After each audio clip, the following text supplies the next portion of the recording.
Good afternoon, everybody. It is a fantastic Friday, and we all know what that means. It means Lumberjack Landlord's got Mike from One Rental at a Time. Hey, man. Duda. Thank you for doing this with me every week. It's a lot of fun. It's a blast. Yeah. When we got our three amigos done yesterday, it's always a good time. So it's, sometimes there's not a ton of topics that we really still have that we want to cover.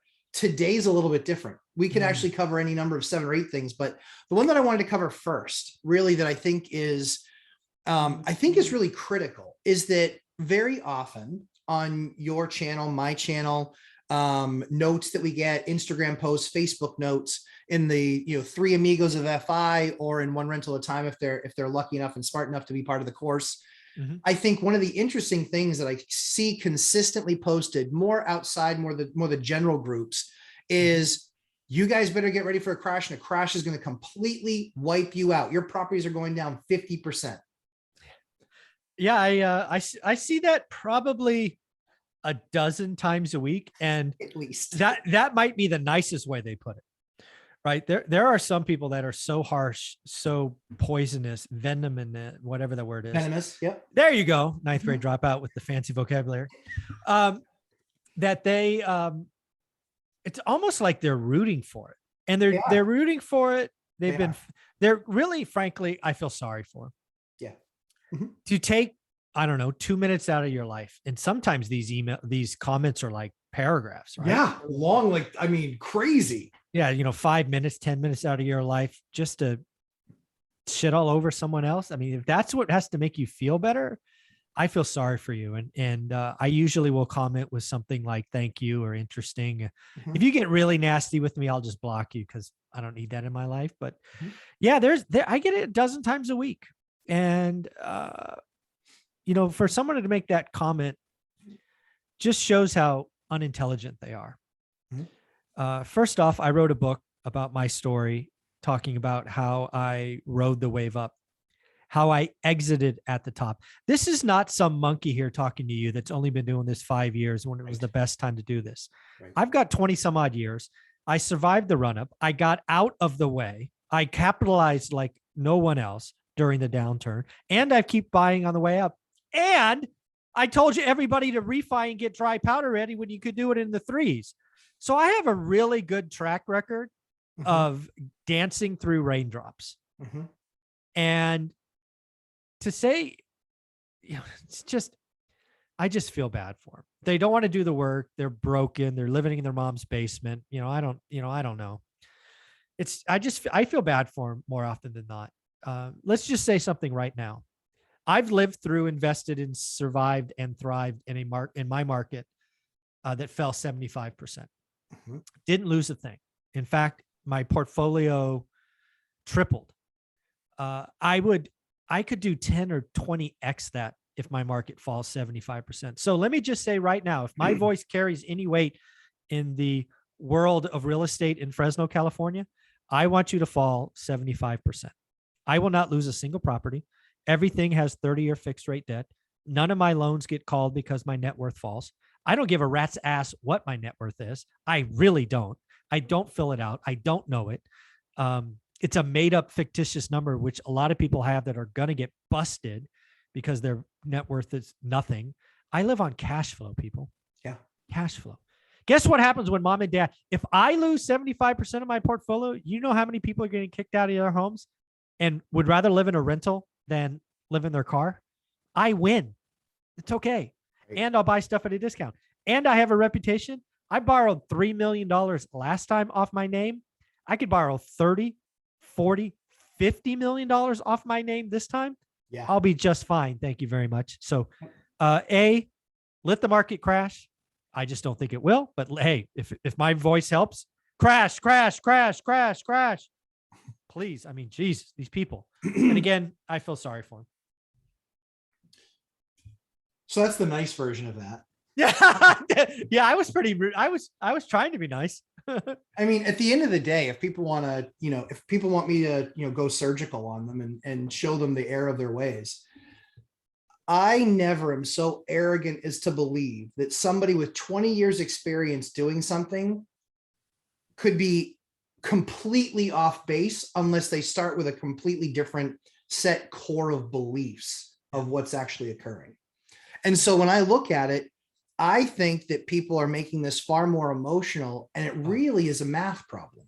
That's all it is. It's math. And because it's just math, we know what the answer is. All of these people with all these studies now that are coming out from all these experts, they're actually still calling for 5% growth next year. Yeah. They're calling for 1.9, 2.7, 4.1, 5%.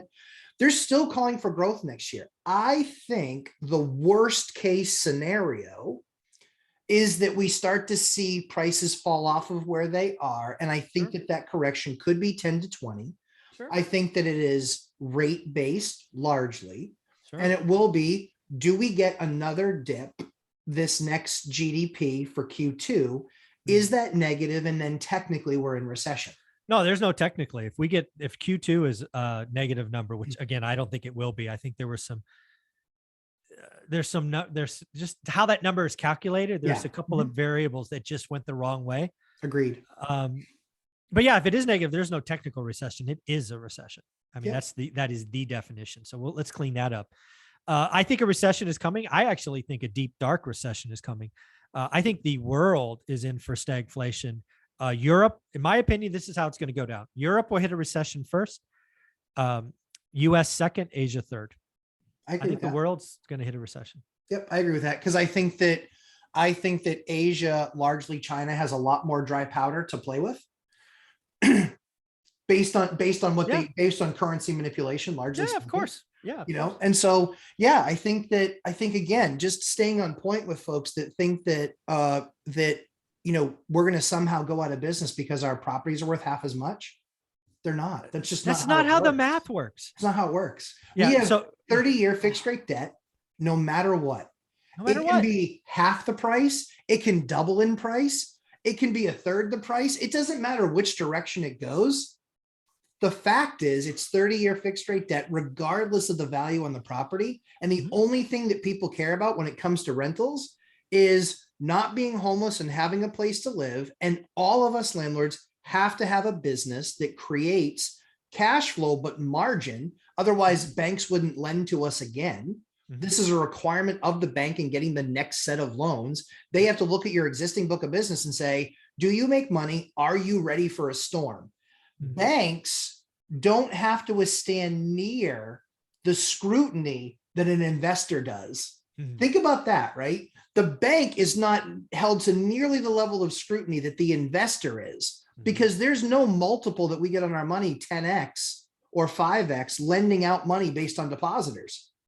We don't get that leverage. They don't look at it and go, you have $100,000 a month of rental income. We are willing to give you $500,000 for any deal that you want. They don't do that. It has to be a combination of the asset, the borrow, and its cash flow. They don't have to withstand that level of scrutiny. So investors, largely speaking, are far more scrutinized than even the banks that are less scrutinized, but still they have requirements that they have to hit. And that's where the debt going up or down, it just doesn't make any bit of difference at all. Yeah. Just kind of round this one out. So I want to be very clear. There will be some investors that get smoked in this crisis. But why? Because their debt structures. Correct. Yes. Absolutely right. You have 1 or 2 year IO on Class C value add property today. Yep. I want to say your chances of success are like 0.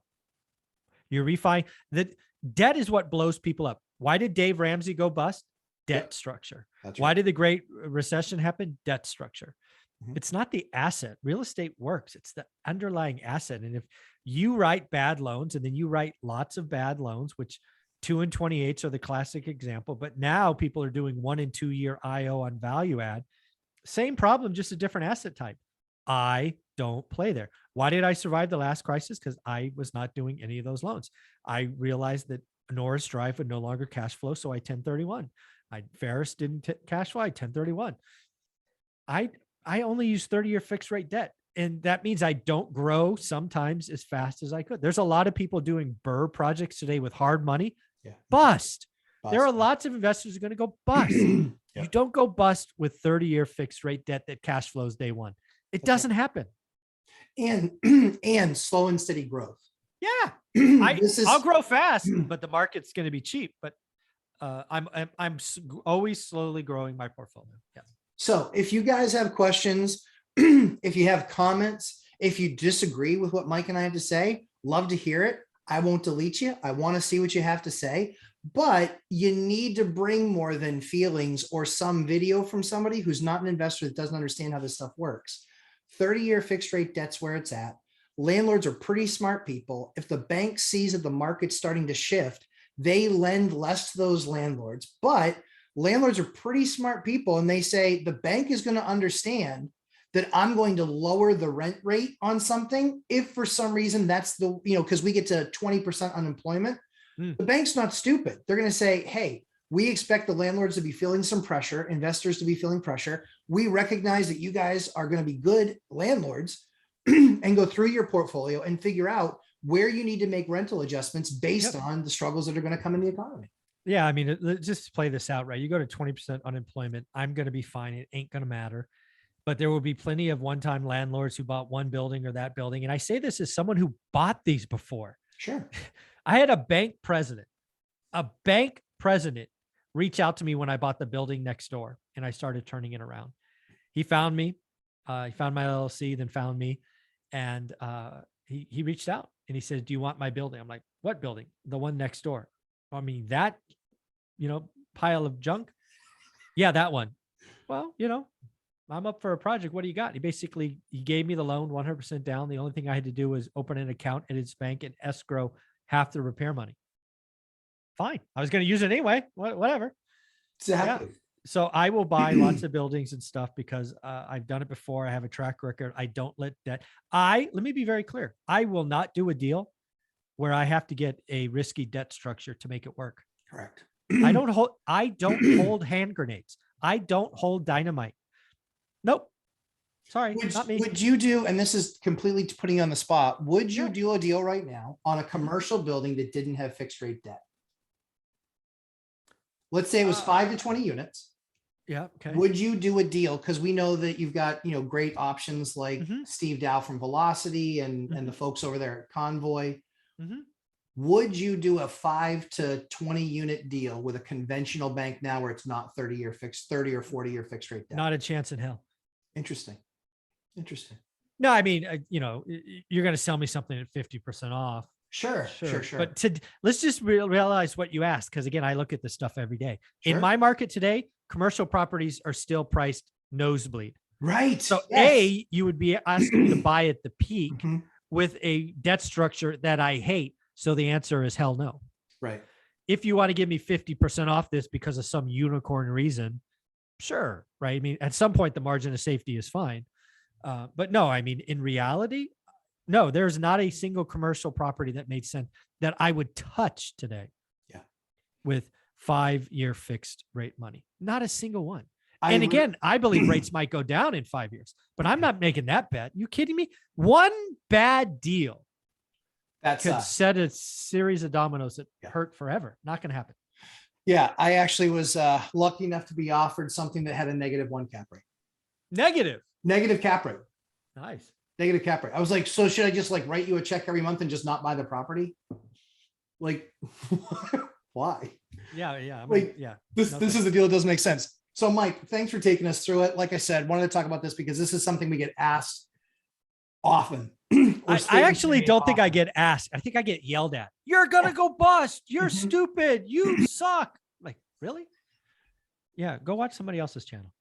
Yeah. I mean, honestly, if you want to just yell at us, that's fine. But no, it's not fine. Yell at him, not me. Yeah. Yell at me. Fine. I don't care. Makes that, because truly for me is if I gotta go surgical on you for you to learn, I'm happy to do that. I'd rather spend my time with you.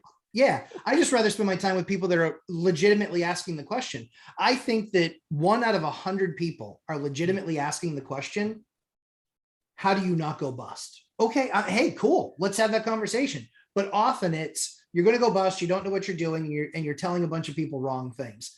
Hey, listen, you're just flat out wrong. You haven't done the work. You aren't a real estate investor. Good luck with your crypto. Cause I think you've seen that's largely tied to the market.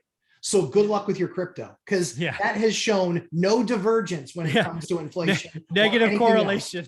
Exactly. So enjoy that ride. Yeah. Anyway, that being said, Mike, where can everybody find you, sir? Go to One Rental at a Time website, YouTube channel, and good enough. I will be going live 8 a.m. Saturday. That's right. 60 minutes of quite Q&A. Pacific time, 8 a.m. Pacific time tomorrow, which we will all be there. Mike, thanks so much. Look forward to number 2. You got it.